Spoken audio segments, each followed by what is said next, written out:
Welcome to Kenton Teaches. Enjoy the video. You start by signing into the exact Google account that granted the app permission. This is critical because revocation happens per account.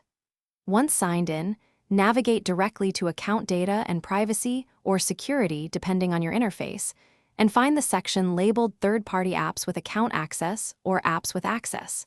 Make sure you're looking at the full permissions list rather than a filtered view, because some apps may be grouped or nested. This prevents missing the app you intend to remove.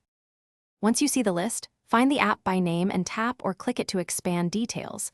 This shows exactly what data and services it uses. Review those permissions deliberately. If it has access to Drive, Contacts, Calendar, or your Gmail, understand the scope so you can decide whether to revoke.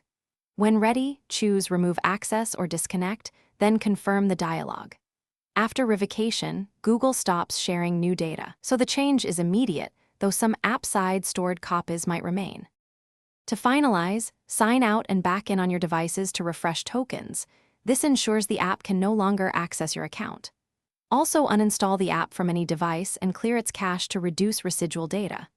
If the app still appears connected, go to Security Manage Third-Party Access and revoke any lingering OAuth tokens directly. If you experience unexpected behavior, revoke tokens, clear browser cookies, and recheck connected sites. Contacting the app developer helps recover data if needed and prevents accidental reauthorization. Thanks for watching. Please subscribe if this video was helpful.